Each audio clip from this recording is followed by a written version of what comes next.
In Bamborough Castle there lived a king and queen who had 2 children, a son named Chidwin and a daughter named Margaret. Both children were as fair as a summer's morning and were admired not only for their beauty but for their bravery as well. In time Chidwin went forth to travel the world, and as soon as he had gone, his mother, the queen, died. The king mourned his wife deeply and for a long time lived alone, with only his sorrow and his daughter Margaret for company.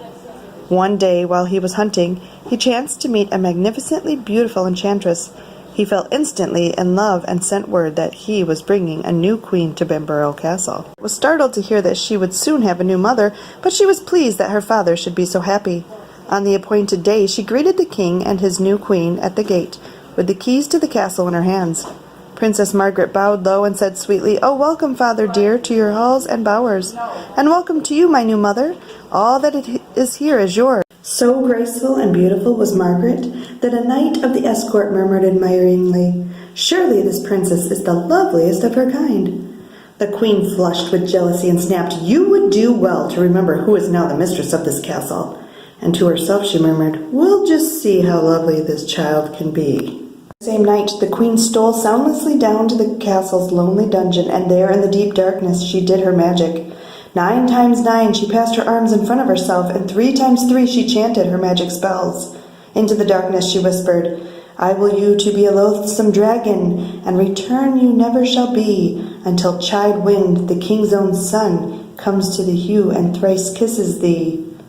And so it came to be that although Margaret went to sleep a fair princess, she awoke the next morning a loathsome dragon. It slithered from its bed and crawled out of the castle.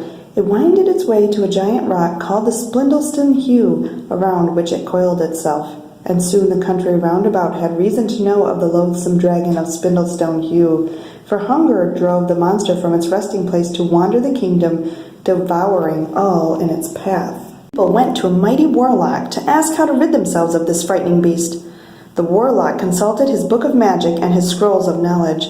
Finally, drawing on his power, he told the people, "The loathsome dragon is really the Princess Margaret, and it is hunger that drives her forth. Put aside for her 7 cows, and each day, as the sun goes down, carry every drop of milk they yield to the stone trough at the foot of the hew, and the dragon will trouble you no longer.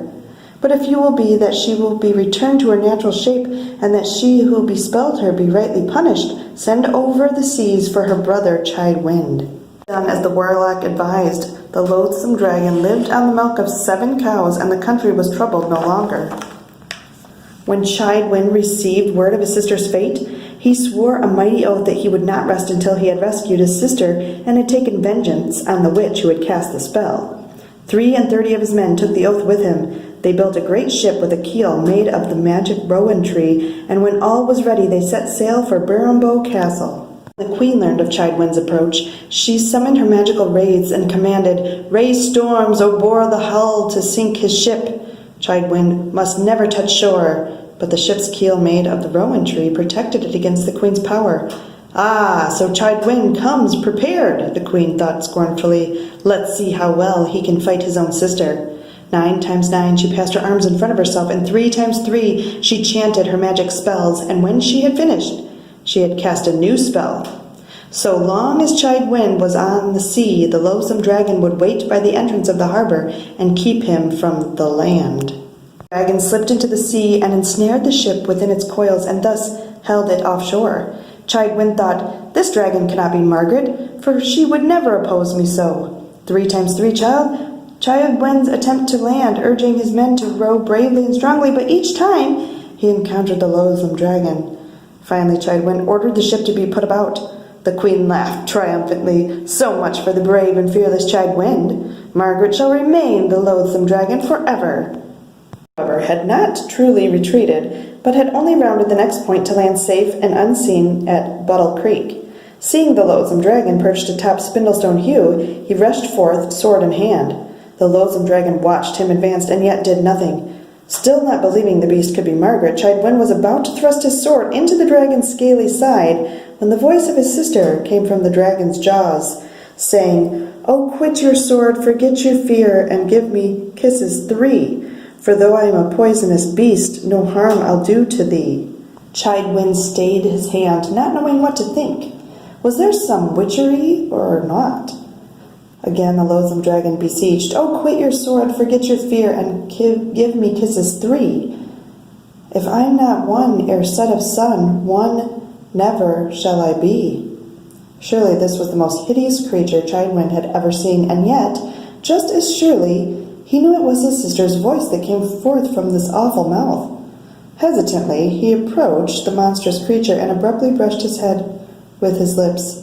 Once, twice, thrice he kissed the loathsome dragon. With a hiss and a roar, the loathsome dragon collapsed to the ground, revealing fair Margaret within its heart. And folding her in his cloak, Childwind drew his sister forth. Together, Childwind and Margaret returned to the castle. The queen stared in shock as they entered the main hall. Childwind drew forth a twig from the rowan tree. A single touch, and the queen slowly shriveled into a loathsome toad. It croaked and hissed, and it hopped away down the castle steps. That day on, free from enchantment, and with Childwind and Margaret at his side, the king ruled his kingdom, and all lived happily ever after. But to this very day, the loathsome toad can still be seen haunting the grounds of Bamborough Castle, croaking in dismay when it sees itself.